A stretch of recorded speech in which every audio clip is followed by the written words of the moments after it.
वे नाचते हुए उसके नाम की स्तुति करेंगे और डफ और वीणा बजाते हुए उसका भजन गाएंगे। सोमवार 16 सितंबर 2024। आज के मनन के लिए मैंने आप ही के लिए चुना है प्रेरितों के कार्य अध्याय 16 और उसका 25वां वाक्य। आधी रात के लगभग पौलुस और सिलास प्रार्थना करते हुए परमेश्वर का भजन गा रहे थे और बंधुए उनकी सुन रहे थे। आपका दिन आशीषित हो। सबसे बुरी परिस्थिति में भी परमेश्वर की स्तुति करना अनिवार्य है और हम उसके लिए एक साक्षी बने रहें। आइए इस वाक्य पर मनन करते हैं। आज की सुबह का विषय है सबसे बुरे समय में भी साक्षी दें। हम ये जानते हैं कि पौलुस और सिलास विभिन्न जगह जाकर परमेश्वर के वचन को बांट रहे थे, लेकिन समय समय पर उन्हें चुनौतियों का सामना करना पड़ा और इस समय उन्होंने बहुत से कोड़े खाए और उन्हें बंदी गृह में डाला गया। न्यायाधीशों ने स्वयं उन्हें कोड़े दिलवाए, उन्हें मारा गया, उन्होंने कोड़े खाए और फिर उन्हें बंदी गृह में डाला गया। और उस वक्त बंदी गृह के अध्यक्ष ने उनके पैरों पर बेड़ियां डाली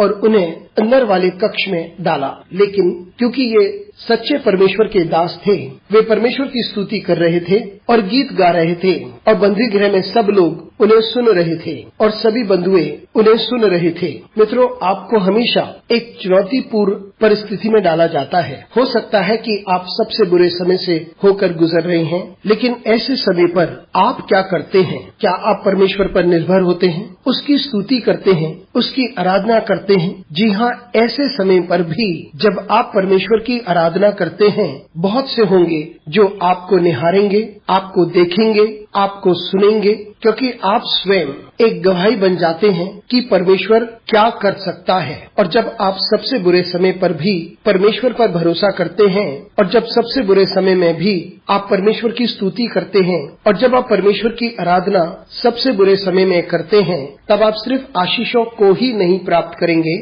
आप अद्भुत कार्य भी देखेंगे और आप स्वयं एक गवाही बनेंगे उन लोगों के मध्य में जिन्होंने परमेश्वर के प्रेम को समझा ही नहीं। इसलिए जब आप सबसे बुरे समय से होकर गुजरते हैं, तब आप परमेश्वर को महिमा दें ताकि आप बहुतों के लिए एक गवाही बने। अनुग्रहकारी परमेश्वर, स्वर्गीय पिता, आज की सुबह के लिए तुझे धन्यवाद देते हैं। तुझे धन्यवाद देते हैं क्योंकि तू हमें ये समझाता है कि हम बहुतों के मध्य में एक गवाह बने, जबकि हमारी परिस्थितियाँ विपरीत हैं। हमारे साथ परमेश्वर तू बना है। यीशु मसीह के नाम से मांगते हैं, आमीन।